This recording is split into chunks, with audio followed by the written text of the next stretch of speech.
There are no words to express the retreat, because it is so internal, so cosmic. All these practices, all these energies are necessary for inner growth, of course. We should help people understand that your whole life is built out of your inner mindset, worldview, and even world anticipation. From the moment I started practicing Kriya, I felt as if I were under some kind of protection. Right. If an intention is good, it will be fulfilled as soon as it is expressed. I believe it aims to self-knowledge, knowledge of the truth, knowledge of the present. In other words, these are not only physical exercises, but rather the road to meditation and road to knowledge. At first, you dive right into it, and it feels like you were gasping for air. You were shut down as if you were sitting in a closed bunker. And when you receive this knowledge, as if you're diving into it and gasping for air, you breathe, and it never seems to be enough. I have the best impressions, those seconds, when you feel yourself gaining something gradually, and it begins to manifest at the level of sensations. These moments are so ingrained in one's memory, subconsciousness, and even deeper, that I will take all of the priceless gold nuggets I'll take away with me. This is a powerful leap forward, a powerful push thanks to the inspiration and the Master's powerful energy, allowing you to make significant progress in practice.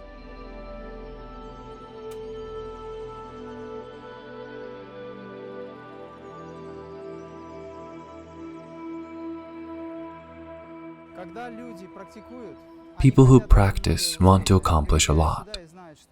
They come here knowing that they only have a limited amount of time, so they want to accomplish everything. Thus, we use techniques to stretch time, which appears to be the same rhythm externally, but high-quality development. And the sensations of this stretch are obvious to many. It allows a person to live a 36-hour life in 24 hours. I turned to Satya Sai when I needed to get everything done, but 24 hours wasn't enough. I needed to sleep, at least occasionally. And I needed quality sleep. I begged God to grant me the ability to perceive the world in 36 hours rather than 24, and it started to happen. Investing in Kriya exercises, where you and Kriya Babaji become one, requires significant input, including time and strong concentration. But after a while, I began to feel like I could do it all, like I had enough time. Of course, this is a very subtle moment, but it only happens when you put in the effort. You can't just go in and interfere with a process, especially an evolutionary one. It can only happen when people truly want it. This energy can also be compressed. Time can be stretched, or it can be compressed. Our consciousness, our mind, is in charge of everything.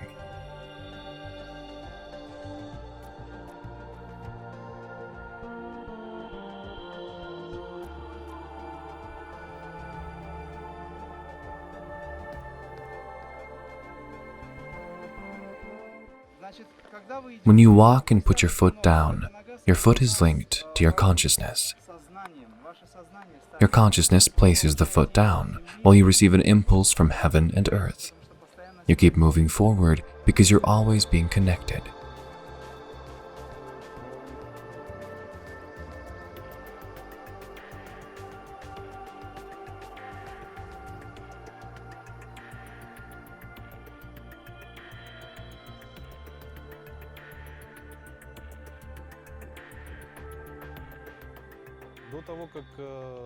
I had a slightly different attitude toward yoga before learning about Kriya's concept.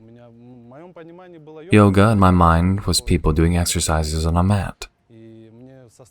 Observing from a distance, I assumed they were improving their health and taking care of their bodies.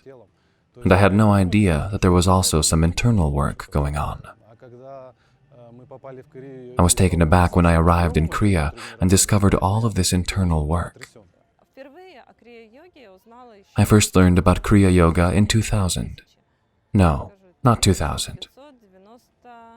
Back in 1995, when I read Autobiography of a Yogi. Prior to then, I had completed all of them and I was well versed in all of them, having studied the many schools of yoga. Kriya Yoga is the foundation for me. It incorporates everything else.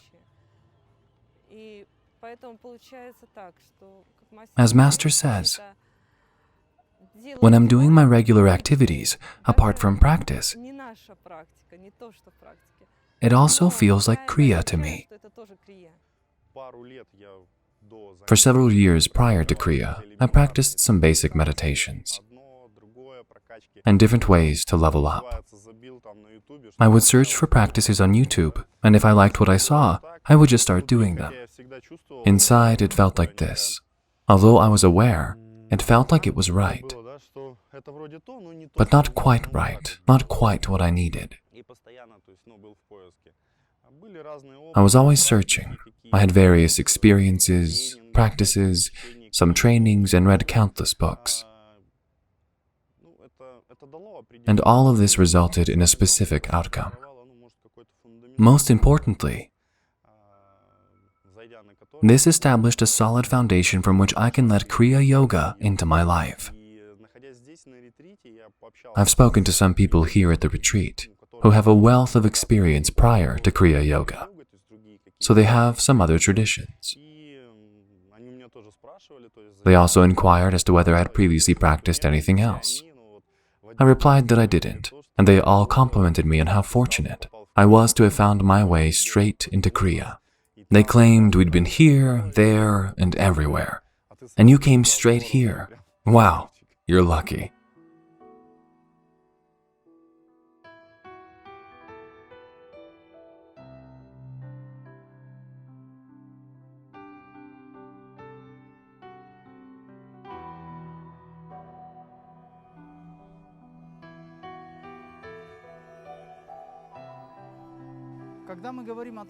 When we say there are a lot of newcomers, we don't always consider that these newcomers have had a long evolutionary journey, hundreds of thousands or perhaps tens of thousands of incarnations, from minerals to angels and human bodies.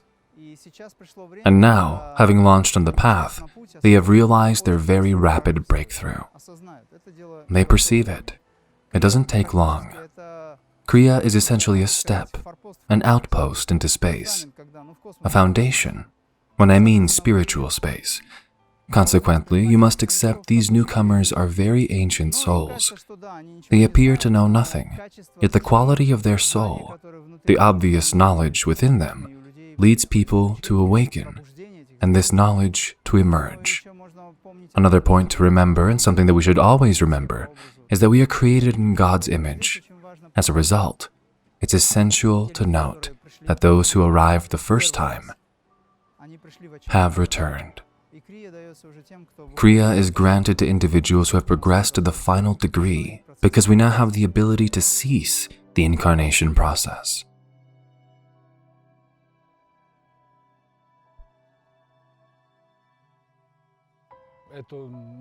It is impossible to put into words. You must have personal experience to understand what happens inside a person when they begin to practice Kriya. Kriya Yoga is available to anybody. It makes no difference what your physical abilities are or how deeply you were immersed in other disciplines. Before discovering Kriya Yoga, as a result, this is universal knowledge, universal science, in which both an advanced and very spiritual person who has been on this path for a long time, as well as a newcomer, can participate.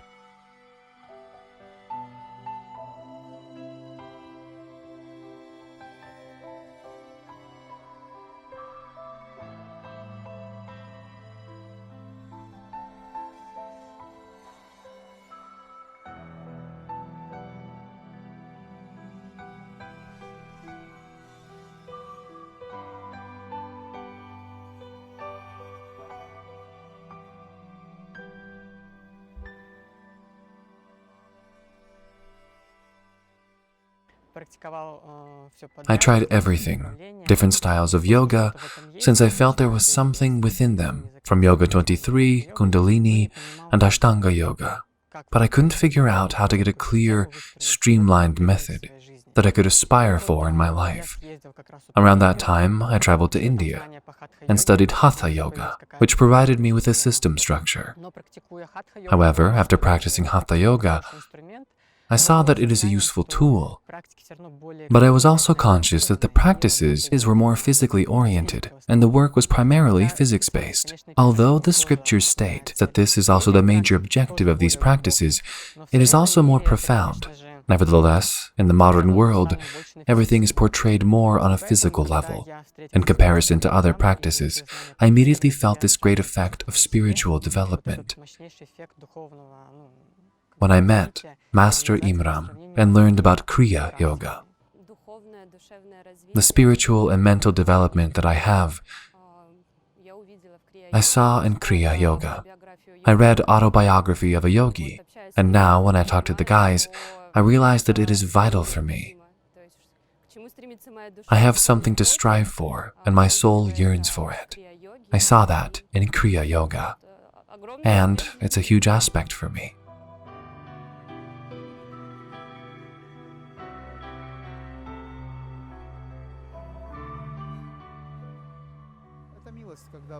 It is a mercy when you feel such things. They are not simply signs. You are part of the universe developments. Therefore, there is no reason to be afraid. When you make a request to the higher with a true heart, when I say request, I don't mean it formally. You address genuinely. The Creator does not have a problem with that. He can do all, absolutely all. Remember that Kriya Yoga is the most powerful prayer in action, the highest prayer. These are not techniques, these are sacred rites. If you perceive this knowledge in such a way, you are capable of a lot. Let the Creator to express Himself through you, and everything will happen.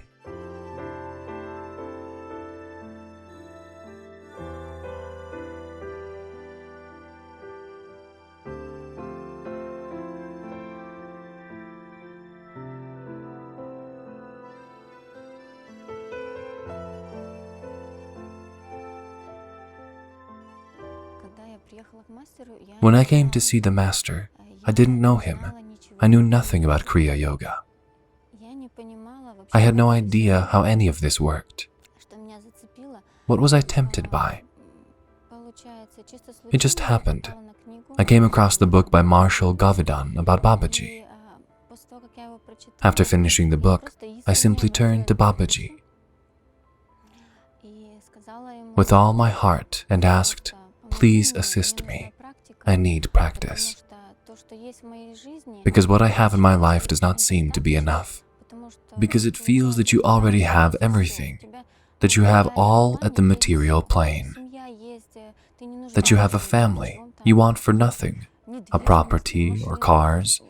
This plane has been totally implemented, and I needed to find other goals for my life." As a result, after a half year of listening to mantra yoga, on some intuitive level, I came across a banner online. Imram, Kriya. I had never been anywhere before like this. Most of the time I was with my family. And then it clicked, and I realized that something is controlling me, and it's impossible to stop, impossible to pacify. It's the feeling that no matter what they say to you or whatever happens, you will continue to work towards this goal. The whole stage of life dedicated to yoga is a stage of endless learning. I automatically listened to and studied books by numerous masters, and I naturally learned something new from each one, since yoga is infinite. I began practicing the basic principles of Kriya Yoga after watching Master Imram's videos. They looked complete, all-encompassing. And all of the yoga I had done prior to this merged in so effortlessly that it was like a crown of all knowledge. What is now required of me is just daily, consistent practice, which is not always easy in the current world, but I am working on it. Kriya Yoga and Master Imram really helped me with this right now. All techniques are good, actually. Each person chooses their own technique. Right. But when I first listened to the Master, watched the webinars, and I really felt that this was for me, that this was what I had been looking for.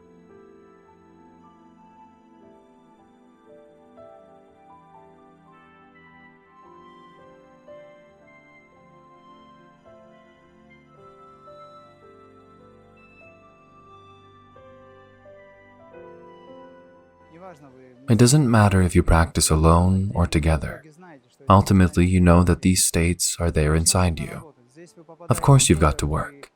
Here, you find yourself in a field, you immerse yourself into this field. You feel calm, and this lets you understand your own essence. When you leave, the field ends. You exit it, of course. You need to do the work. I had the same reaction. When you're beside Sadhguru, it is peaceful and quiet. You feel like you're in heaven. But when you move away from him, you must work on yourself to achieve the same. You have the understanding where to head. This doesn't mean that the thoughts will chase after you all the time. Plus, we say that our concept is different to the ones widely accepted. We do not ignore thoughts in this way. To ignore them by distancing them, I mean. To work with them, no. We turn all our attention towards ourselves, so it doesn't matter whether there are any thoughts or not. Your mind tries to distract you, but your goal is to direct the mind towards the divine sensation within yourself. Then your mind will become your assistant. Otherwise, you'll be constantly fighting with it. And if you are fighting with it, that is not spiritual practice, especially since the mind is your friend. Right now, it's an enemy. But you must get it used to the divine feeling inside you. That is why I say that accepting who you are is the most important thing. The mind then gets used to it and starts to see high principles within it.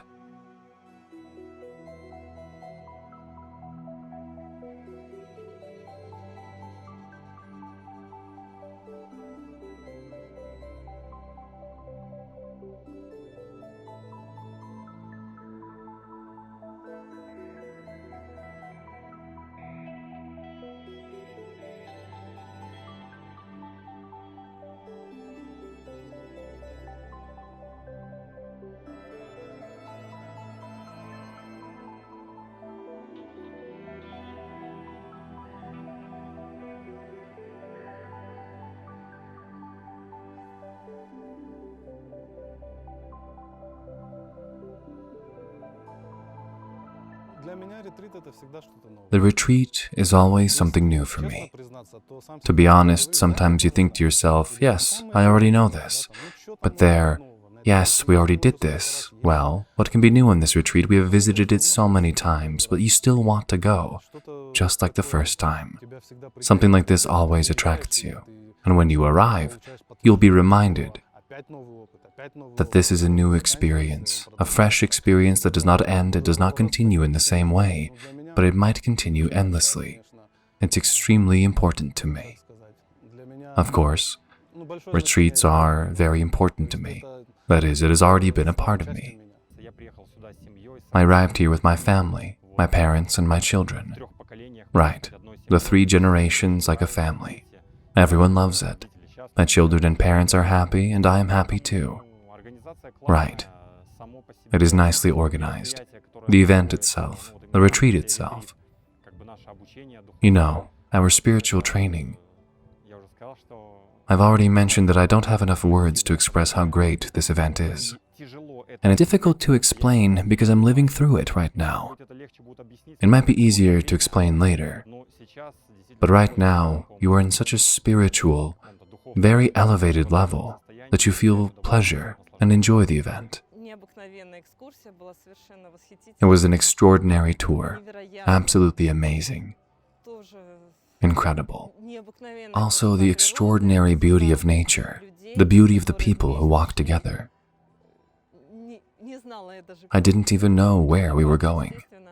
To the waterfall, of course. It so happened that we climbed up to 2,320 meters. This is real life. This is life and the joy of being, inner peace and harmony.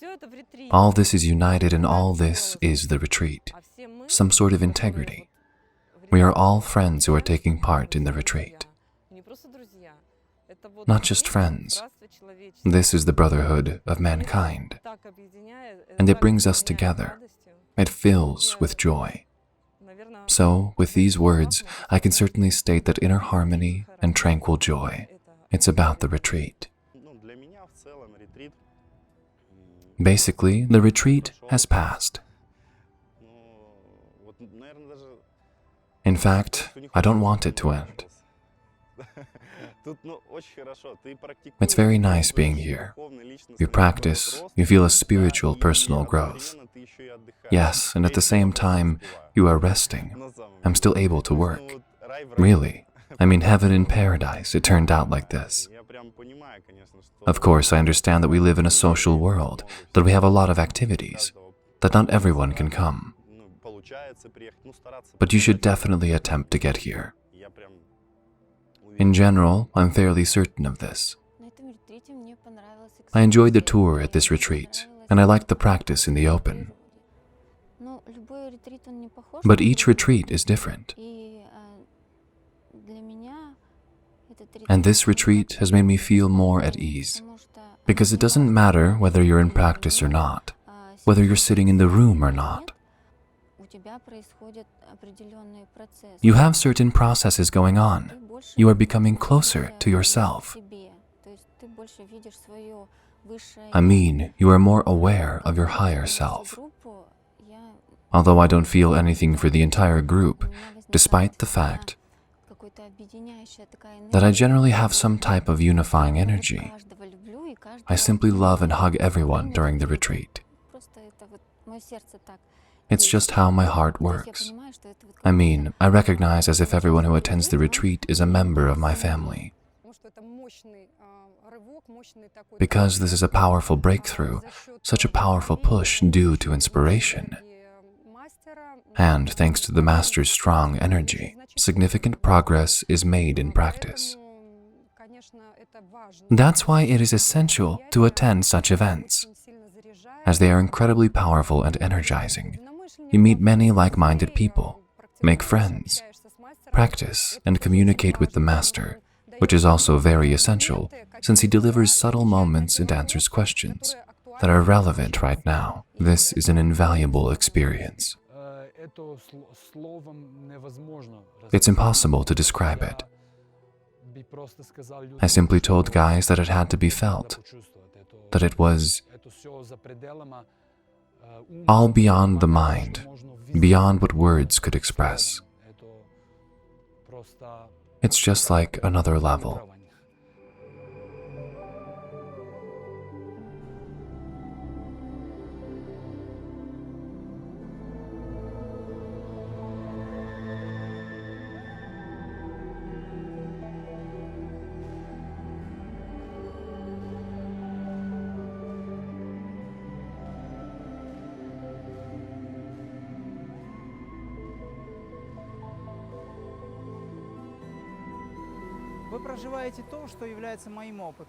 You live out what is my experience. It's a holistic structure or system, and that's exactly what I experienced from beginning to end. And I share this experience, simply put. It makes no sense to transfer something you don't live in. It will then be a deceit. It won't be your experience. It will be similar to reading a book and discussing it. What's the point if you haven't experienced it? How holistic it depends on what the person is striving for. When a person has an experience, he receives a result and grows into a wisdom within the context of the experience or opportunity that he had lived in. And then he shares it. It doesn't matter now whether he has risen high or not. The question is what he knows and what he gives, because he lived more than one life. Because, unfortunately, one life is insufficient to achieve realization under normal circumstances. There is such a possibility, because we say that Kriya is possible in one lifetime, but people, nevertheless, stretch these lives to some extent because they are still affectionate. Beautiful rivers, mountains, people, and objects, to name a few examples. And this is natural, because at a higher level of perception of the universe, this beauty stays here. People see this beauty and want this beauty. To get away from the unpleasant vibrations, the reality thus alters, based on a person's level of consciousness. Dangerous plants appeared when people's consciousness was less attractive, and people were more hostile. This is the result of human consciousness. Dangerous insects, this is the result of human consciousness. And if people were tuned on the divinity that has always existed from the beginning and did not stray from it, things would be extremely different for us. And keep in mind that whatever you look at, where you focus your eye and your attention, whatever you transmit under it, under this perspective, you modify what you look at. As a result, if your mind wanders when you're walking down the street, think about something you don't even know. It's not healthy for the surrounding environment. Your fluids and energy follow you, and you are the host of energy and information. Therefore, try to be a manifestation of the Creator, thinking good, seeing good, hearing good, and speaking only good. Master thought, master word, master deed.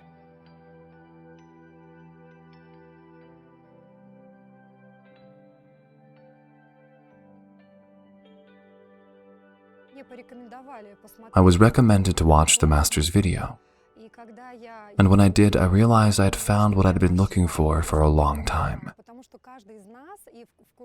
Because each of us in the yogi community is referred to as a seeker, which means we are looking for someone,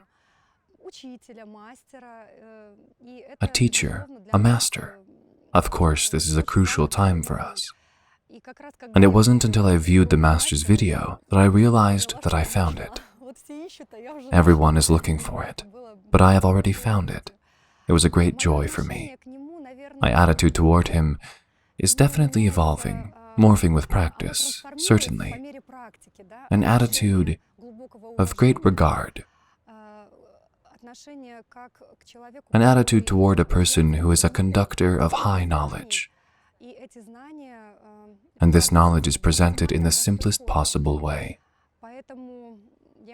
As a result, I can say that I thank you every day for allowing me to find this person and interact with this ancient system.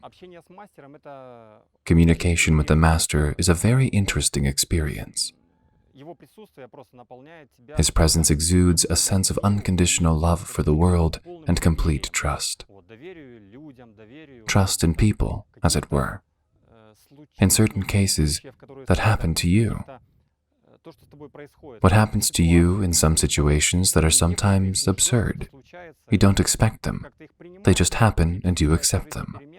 Some changes occur in life and they are far easier to accept and comprehend.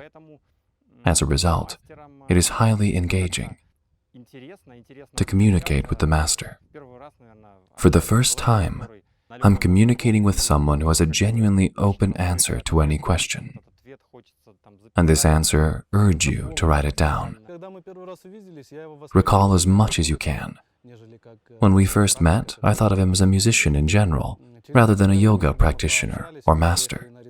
We had already arrived for the retreat by the time we spoke, and he had already began, in a sense, to familiarize us all with the basics, just like little children being taught something, given a small piece at first, then a little more, then even more, and when the picture has already begun to unfold, well, as we thought, we acquire some type of information, something new for us. It was an incredible experience to get to know each other. In general, I believe being acquainted with a person of such realization to be a tremendous kindness. While we watched videos, It's very close to what is in my heart, what is on my mind, everything Imram says, is responding with warmth, echoes with joy in my soul. I was taken aback by the strength and power of human energy. It was exciting. I had a tachycardia, and I realized it was something spiritual, divine.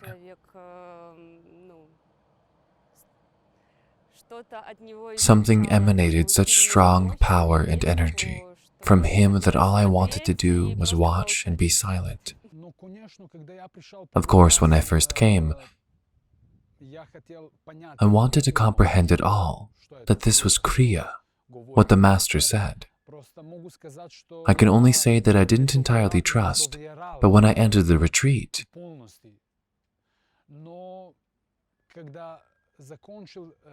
when the seminar was over,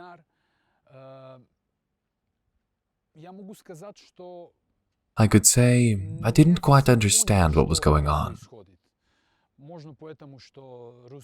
Maybe because Russian is not my native language. Maybe that's the reason. But all the same, immediately afterwards, I felt how my consciousness was rising and felt that I needed to practice Kriya. And when I didn't understand at all that this was Kriya, I felt, and this feeling was so sincere, inside me, I knew that I needed to practice Kriya. And when I saw the first video with Master Imram, all the questions somehow dissipated, and there was some feeling that this is what I need. Currently, I feel, you know how a person feels, that he has come to where he should be and he is here where he needs it. I'm very grateful that there is an opportunity to be in the Master's field. This is a wonderful act of mercy and goodness. This is also important for me in the field of others, practicing who are here, like-minded people.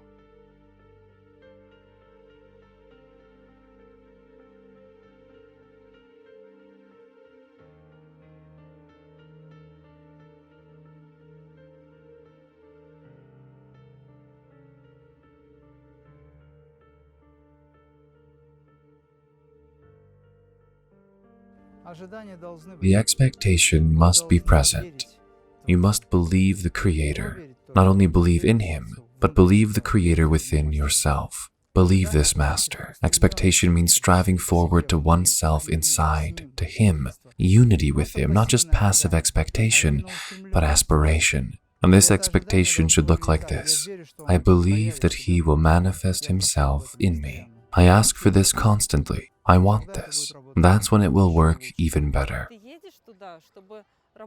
You go over there to work on yourself and you work extremely hard. And you know for certain that this labor will bring fruit. If not immediately, but it will bear fruit. I see changes in people. I'm not sure about me, but those of my friends who attended the retreat have changed dramatically for the better. It started to alter the inside, and soon it became evident that everything around was changing as well. And not only in my life. The same people who are next, to them also feel some changes are taking place. But it's not clear, it is confusing to the mind. In fact, many things have changed drastically. Attitude toward life has changed. In general, people's attitudes towards things have changed. Somewhere, you know, some depth appeared, which sometimes offers you such an advanced grasp of what is happening, what you are doing, and what you are not doing. From the standpoint of the family, I believe that if two people in a family, a man and a wife, are involved in one direction, investigate it, study it, dedicate it for some period of their lives, doing it together, improves family relations. When you share common interests, especially spiritual ones, you feel a lot of support. I went to various retreats in India, as well as the Crimea and other areas. My sensation has been incredibly intense and spiritual from the beginning. I felt affinity and closeness there, and my heart told me that this is what I need and what I've been yearning for a long time.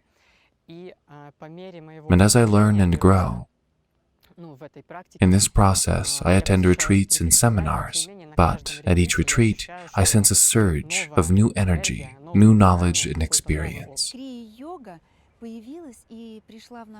Kriya Yoga arose and entered our lives, I believe, at the precise moment when it was required to do so. This teaching is now extremely needed in today's environment, when people's attention is simply dispersed. Everything is done for this, as they say. Social media, smartphones, and other technological progress have led to our fragmentation. The entire world became divided, scattered, in some vast substance, and people began to lose touch with one another and with the universe. For example, futurologists today projected that the institution of the family would soon vanish, since the male and female halves did not learn to join into a single whole and recognize God, the Creator, through the merging of two principles. The easiest way is to break up. As a result, phenomena such as concentration loss as a power began to silently take root in our lives, because attention is our strength. And when this is lost, people lose touch with the Creator. And Kriya Yoga is designed to reassemble us now and make a single whole out of us. What other system can do this? I don't know of any other system, even if we consider psychology and the direction of kinesiology, which works off this or that block, stress, and so on. We have hundreds of thousands, if not millions of them. And the greatest stress is dissatisfaction with life, which just overwhelms a person and saturates him with it. No psychology can work with this except as divine energy. Therefore, Kriya works at the level of all planes. If psychology works at the mental level, or the emotional plane is somehow drawn up, then you are working in the world of the spirit, which almost completely permeates itself and affects the essence of things, starting from the spiritual plane and finishing with the physical body.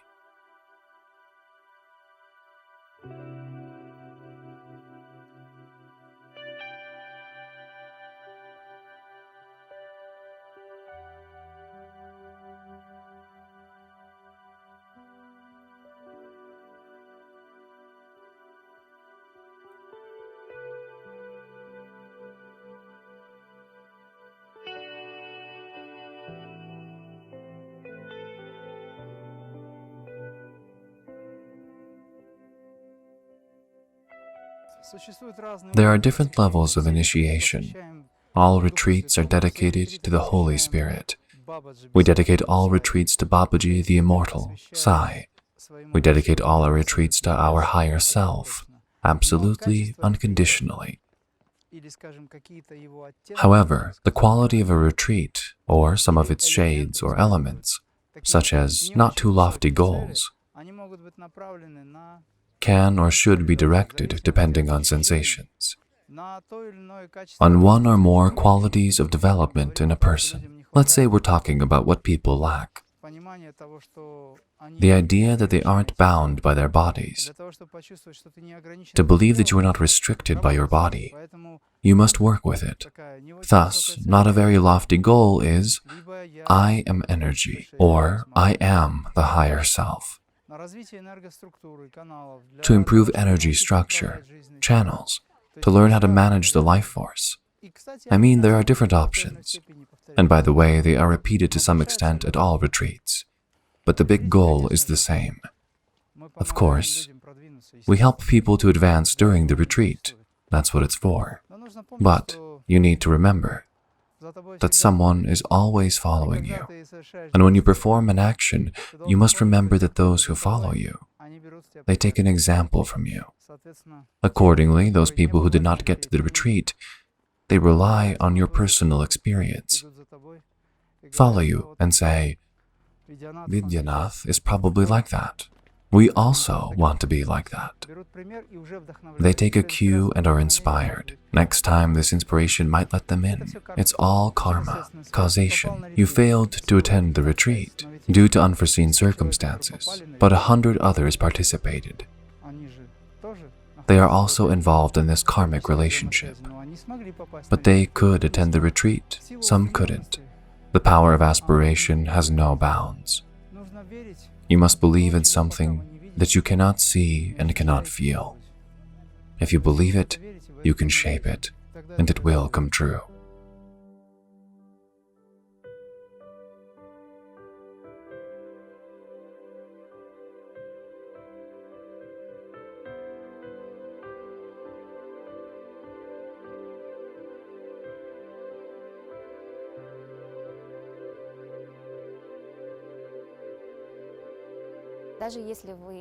Even if you're not very agile, not in a very good shape, it's all worked out.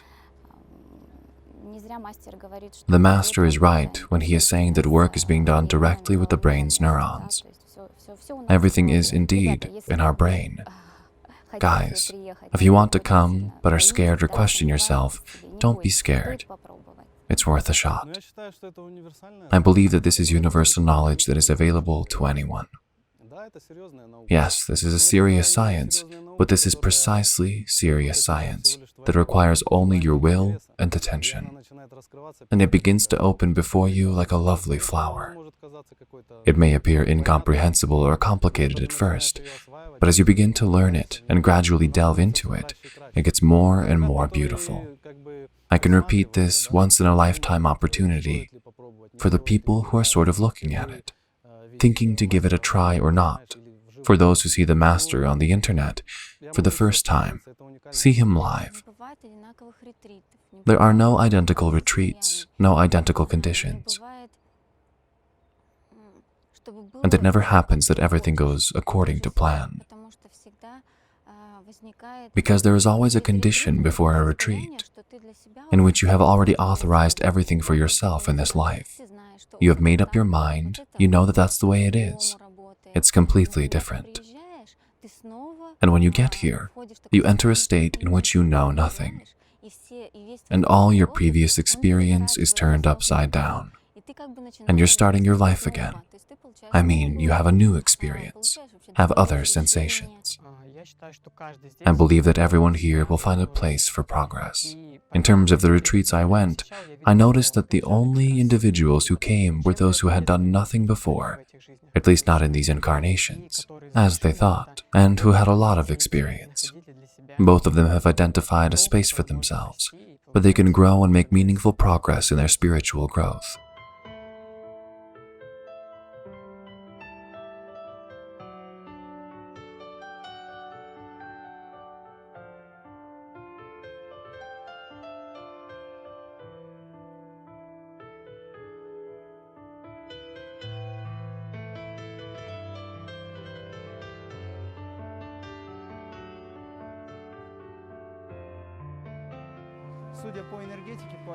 According to the energy, sensations, and remarks of people, this subject was, of course, very powerful, in my opinion. And people feel this power within themselves. Furthermore, because the energy is so close, the fire of the spirit is so close, we must take advantage of it. I'm delighted our retreat was such a success, and that people who were specifically on this retreat, and were talking about it here, departed in such excitement, charged. They will have such strength in the next 8 to 12 months. I believe that this will increase massively, provided, of course, that they do not allow this society to absorb them. In order to not give up the practice, you need to have an understanding of why you live. What is your goal? This end justifies the means, and everything in this life is geared to this end. Why is it difficult for a person to practice? Because his mind returns to his usual places, where it uncontrollably tries to captivate an individual. And here, you need the will and understanding what he lives for, constant recollection or attitude of what is most important. Now I am talking about those people who do not feel the inner call, or what's called striving. When the soul awakens in a person, when the power of aspiration awakens, he is certain of what he wants or does not want. He is ready to improve himself all day long. And those people who do not feel this, they need to awaken this quality in themselves. Then they need to use logic. What is the logic behind all of this? Question. He just understands that he will die eventually. Where did he come from? Who is he now? Where will he go afterwards? 3 questions. Sai Baba said, think about it and you will be the happiest. If you manage to do this during your lifetime, to acquire the spirit, realize him as yourself and yourself as him, that's it. You are free. A person who has achieved unity with his higher self can do nothing. But if he hasn't achieved it yet, he should work on it.